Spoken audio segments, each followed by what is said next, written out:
here's a kind of shocking story that's received almost no attention and is pretty ominous.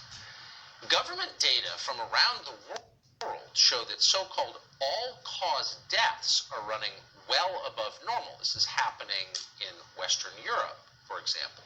What explains this? What could explain it? These are not deaths from COVID. These are deaths directly. These are deaths from some other things. What are they? Well, Alex Berenson has looked deeply into this. He's an author and a journalist, of course. He writes on Substack, which you should read. He joins us tonight. Alex, thanks so much for coming on. So can you just describe the outline of this? Because it's a pretty amazing story. So yeah, I mean, this is complicated, Tucker, and there's several cross currents here, and I know I don't have a lot of time.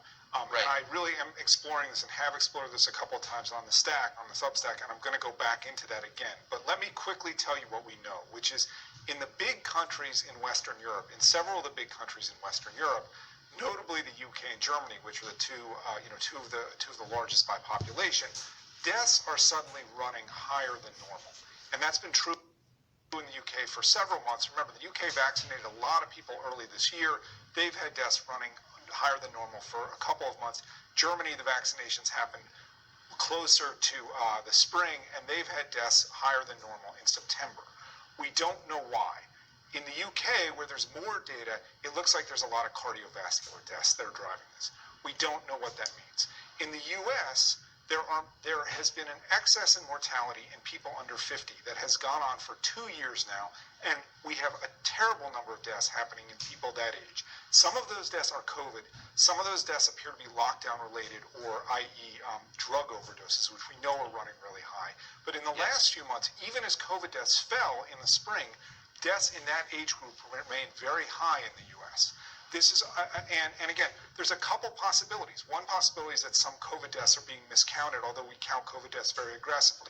Another possibility is that it's these lockdown/drug overdose deaths, although Europe doesn't have nearly the problem that we do with that. Another possibility, and I hesitate even to say this out loud, Tucker, because I know what the response will be, is that this is cardiac related and it is something to do with the mass vaccination campaigns.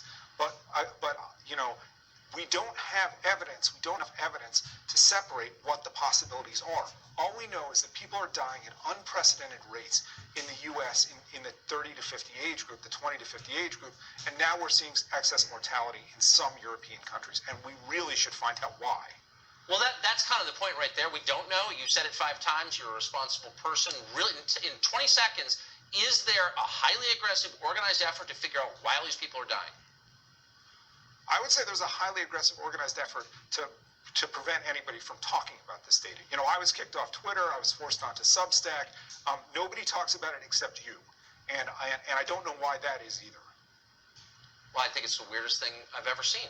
I mean, I don't know what's causing it, but if people are dying, we should know why. And I think that's your premise as well, and I'm grateful. It's pretty important. Keep asking. Yeah. Thanks. Yeah. If people die, yeah, it's important. Alex Berenson, thank you very much.